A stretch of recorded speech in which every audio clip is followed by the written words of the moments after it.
Hey friends, welcome back to my channel. Friends, आज मैं आप सबके साथ बिहार की बहुत ही फेमस आलू परवल की सूखी सब्जी की रेसिपी शेयर करने वाली हूँ।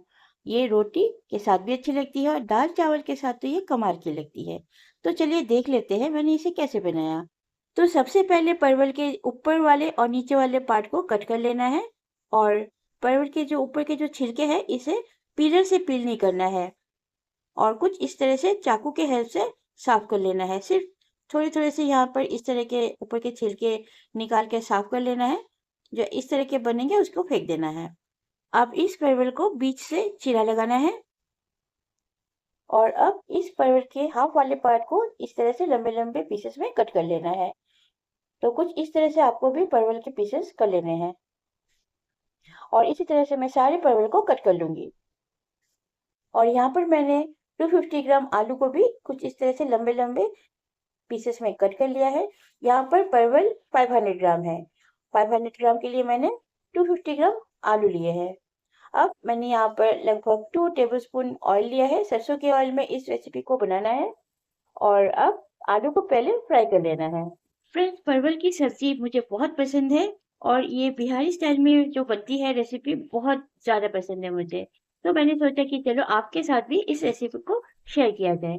और मैंने यहाँ पर लगभग half tea spoon salt add कर दिया है और अब ऐड कर देना है क्वार्टर टी स्पून हल्दी। हल्दी हम बाद में भी ऐड करेंगे। तो बस मैंने अभी सिर्फ आलू के अकॉर्डिंग टू आलू जितना चाहिए उतना ही मैंने यहाँ पर हल्दी ऐड किया है। पहले आलू को भून के रख देंगे। और ये जो सब्जी है ना फ्रेंड्स, इसमें है ना ऑयल बहुत ज़्यादा लगती है, पर मैंने बहुत ही कम क्वांटिटी में यहाँ पर ऑयल का यूज़ किया है। तो आप देखना फ्रेंड्स, ये जो सब्जी है ना कम ऑयल में भी बन सकती है। तो अब ऑलमोस्ट आलू अच्छी तरह से भुन चुकी है। एक आलू को मैं कट करके देख लेती हूँ। तो आलू अच्छी तरह से भून गई है। अब इसे निकाल के रख देना है। चलिए आलू को अब साइड में रख देते हैं। अब परवल को भूनने के लिए यहाँ पर फिर से थोड़ी सी ऑयल चाहिए, तो फिर से थोड़ा सा यहाँ पर ऑयल लेना है। ऑयल को अच्छी तरह से गर्म कर लेना है और अब कटे हुए परवल को फ्राई कर लेना है। आलू और परवल को हमेशा अलग अलग आप फ्राई करना। फ्रेंड्स, आपको मेरी रेसिपीज जो मैं डालती हूँ कैसी लग रही है आप कमेंट्स में आके ज़रूर बताना। आप जब कमेंट्स करते हो मुझे पढ़ के बहुत ही इंस्पिरेशन मिलती है और अच्छे अच्छे जो भी रेसिपीज मैं घर पे मैं बनाती हूँ वो आप सबके साथ शेयर करती हूँ। तो अब मैंने यहाँ पर हाफ टी स्पून थोड़ी सी ज़्यादा यहाँ पर अकॉर्डिंग टू परवल मैंने डाल दिया है। अब इसे भी अच्छी तरह से भून लेना है। परवल को यहाँ पर अच्छे से भूनना है। आप देखना मैं कहाँ तक किस स्टेज तक परवल को भूनती हूँ। तो उस स्टेज तक आपको भी परवल को अच्छी तरह से भून लेना है। और अब ऐड कर देना है हाफ टी स्पून हल्दी। और हल्दी को अच्छी तरह से अब मिक्स करके अब है ना कढ़ाई को ढकना नहीं है। खुले में ही परवल को अच्छी तरह से भून लेना है। आप देख रहे हो परवल को मैंने अच्छी तरह से भून लिया है। तो इस तरह से परवल को भून लेना है। पहले क्वांटिटी कितनी ज़्यादा लग रही थी और अब आप देख सकते हो क्वांटिटी एकदम बिल्कुल हाफ के जैसे हो गई है। आप देख रहे हो बिल्कुल इस तरह से आपको परवल को भून लेना है। चलिए अब परवल को भी निकाल के रख देना है। और ये मैं पहले बोल रही थी ना आपसे कि इस सब्जी को बनाने में ऑयल बहुत ज़्यादा लगती है। अगर आप और ज़्यादा ऑयल लेते ना तब भी आपकी जो कढ़ाई है इस तरह से ड्राई हो जाती है, क्योंकि परवल को भूनने में काफ़ी ऑयल लगती है। इसीलिए मैंने पहले से ही कम ऑयल दिया और बहुत ही धैर्य से अच्छी तरह से परवल को भून लिया है। चलिए अब परवल को निकाल लेते हैं। देखिए फ्रेंड्स, ऑयल कम है लेकिन परवल बहुत ही अच्छी तरह से भुन चुकी है। इस स्टेज तक आपको भी भून लेना है। अब मसाले के लिए हमें यहाँ पर चाहिए ऑयल। थोड़ी सी ऑयल यहाँ पर और देना है। लगभग यहाँ पर मैंने 3 टेबलस्पून ऑयल दिया है। और आप कोशिश करना यहाँ पर इस रेसिपी को मस्टर्ड ऑयल के साथ ही बनाने के लिए। आलू और परवल अच्छी तरह से भून के मैंने साइड में रख दिया है। अब है ना मैंने यहाँ पर साइड पे प्याज भी चॉप कर लिया है। तो मैंने यहाँ पर 300 ग्राम प्याज लिया है। ऑयल गर्म हो चुकी है और अब इसमें मैंने 4 इलायची को फोड़ के डाल दिया है। इलायची को हमेशा आप फोड़ के ही देना, नहीं तो ये बर्स्ट होती है और आँख में भी जाने का खतरा रहता है। अब मैंने यहाँ पर दालचीनी और 2 लौंग दे दिया है। और अच्छी तरह से भूनने के बाद, खड़े मसाले को भूनने के बाद मैंने यहाँ पर प्याज दे दिया है। और थोड़ा सा प्याज मैंने यहाँ पर बचा लिया है। लगभग 1/4 प्याज यहाँ पर साइड पे है। यहाँ पर मैंने थोड़ी सी प्याज को बचा लिया है, इसे पीसना है। और आज जो है ना मैं इस रेसिपी को सिलपट्टे पे सारे मसाले को पीसने वाली हूँ, क्योंकि ये मसाले है ना अगर आप सिलपट्टे पे मसाले पीस के बनाओगे तो इसकी जो टेस्ट है वो बहुत ज़्यादा बढ़ जाती है। तो ऑथेंटिकली इसे पीस के ही बनाया जाता है। मैं भी आज कुछ इस तरह से ही इस रेसिपी को बनाऊंगी। पर अगर आपके पास सिलपट्टा नहीं है या तो फिर आपके पास उतना टाइम नहीं है तो आप इस रेसिपी के लिए मसाले को ग्राइंडर में भी पीस के बना सकते हो। तो अब है ना मैंने यहाँ पर 1 टीस्पून के लगभग या तो फिर अकॉर्डिंग टू टेस्ट आप यहाँ पर नमक ऐड कर देना और अच्छी तरह से प्याज को यहाँ पर भून लेना है।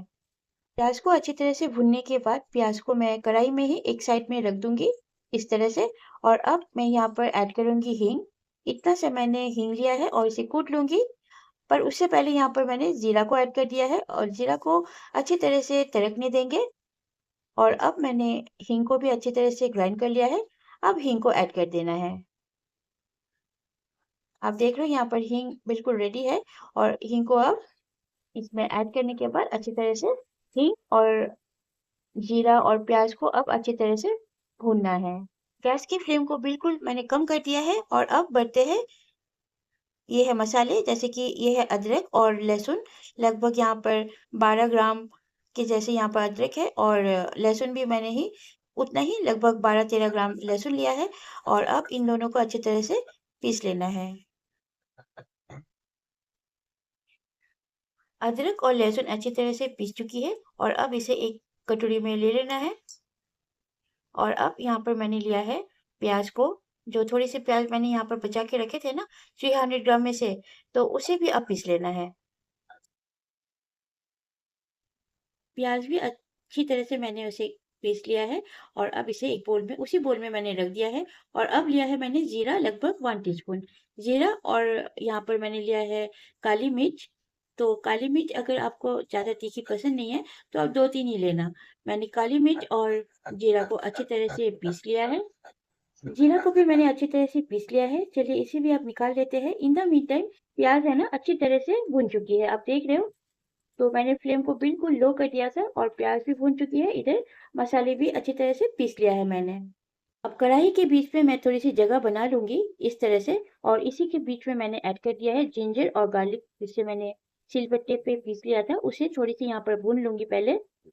तो अगर आपको कम ऑयल में सब्जी बनाना हो ना तो आप इस ट्रिक को अप्लाई कर सकते हो, क्योंकि कढ़ाई तो ऑलरेडी ऑयली है। और अगर अब हम मसाले डालेंगे तो वो जलने की कोई चांस ही नहीं है। तो अब मैंने जो अलग से मैंने पीस लिया था प्याज को उसे भी ऐड कर दिया है इस बीच में। और अब थोड़ी सी इसे पहले बीच में यहाँ पर मैं इसे भून लूंगी और बाद में मिक्स कर दूंगी। वीडियो थोड़ी सी लंबी हो जाएगी, पर अगर आपको बिल्कुल अच्छी तरह से समझना है इसलिए मैंने वीडियो को ज़्यादा फास्ट नहीं किया है, ताकि आप समझ सको। अब है ना मैंने इसमें ऐड कर दिया है जीरा को। और जीरा को भी अब इधर अच्छी तरह से भून लेना है। ये याद रखना है कि सारे मसाले अगर ऑयल कम है तो भी कोई बात नहीं, क्योंकि कढ़ाई ऑलरेडी बहुत अच्छी तरह से गर्म है, ऑयल ऑयली ऑयली भी है। अब इसमें मैंने ऐड कर दिया है हाफ टी स्पून हल्दी, 1 टीस्पून तीखी वाली मिर्च और ये है कश्मीरी रेड चिली पाउडर। और अब है ना इसमें ऐड कर देना है थोड़ा सा पानी, ताकि मसाले जल ना जाए। और अब मिक्स कर लेना है अच्छी तरह से, सारे मसाले को मिक्स करके यहाँ पर भून लेना है।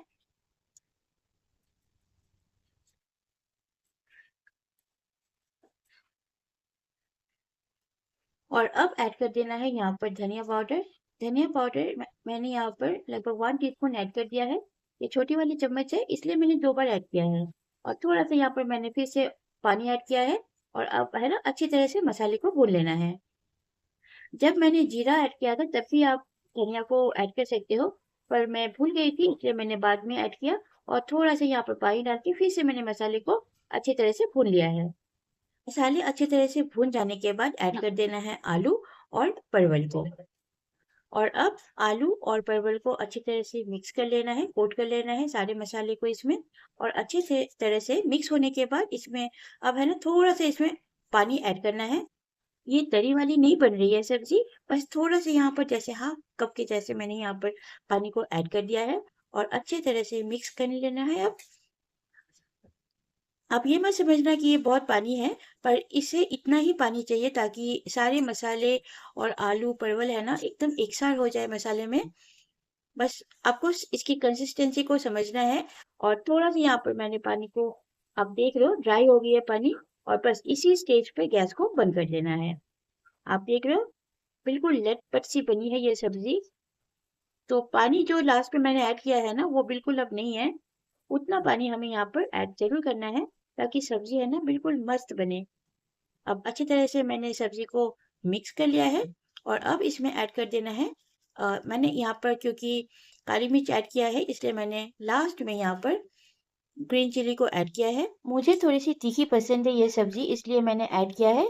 आप यहाँ पर ग्रीन चिली नहीं ऐड करोगे तो भी कोई बात नहीं क्योंकि इसमें ऑलरेडी तीखी वाली रेड चिली है और काली मिर्च भी है, तो ये अच्छी तरह से तीखी वैसे ही है। अब ये रेडी है। अब इसमें ऐड कर देना है एकदम फ्रेशली चॉप धनिया पत्ता और मिक्स कर लेना है। बस रेडी है आपकी मज़ेदार बिहारी स्टाइल में आलू परवल की सब्जी। और ये सब्जी में ना बिल्कुल टमाटर नहीं जाती है, तो आप टमाटर का तो सोचना ही मत। टमाटर डालने से इसकी टेस्ट है ना बिल्कुल चेंज हो जाती है। अगर आपको बिल्कुल ऑथेंटिक वाली बिहारी आलू परवल की सब्जी बनानी हो तो आप इसमें टमाटर ऐड नहीं करना और बिल्कुल इस तरह से आप बनाना। आप देख रहे हो कितनी मज़ेदार बनी है ये सब्जी। तो अब मैं इसे डिश आउट कर रही हूँ। तो फ्रेंड्स आपको ये रेसिपी कैसे लगी आप मुझे कमेंट्स में आके ज़रूर बताना। और मैं बाकी जो केक्स वगैरह डालती हूँ आपको घर वाली सब्जी अच्छी लगती है या जो मैं केक वाली रेसिपीज डालती हूँ वो अच्छी लगती है, आप मुझे कमेंट्स में आके ज़रूर बताना। और इसके साइड साइड में ना अभी ये रेसिपी होने के बाद मैं प्रिपरेशन ले रही थी, एक चॉकलेट केक की ऑर्डर आ गई थी, तो उसकी भी थोड़ी सी मैंने मेजरमेंट कर ली है साइड में। वो भी आपसे आप सबके साथ उस रेसिपी को, उस केक वाली रेसिपी को ज़रूर शेयर करूँगी। ओके फ्रेंड्स, अब आपसे विदा लेने की बारी आ चुकी है, तो मिलती हूँ नेक्स्ट किसी अच्छे से रेसिपी के साथ। Till then stay fit, stay healthy. Thank you.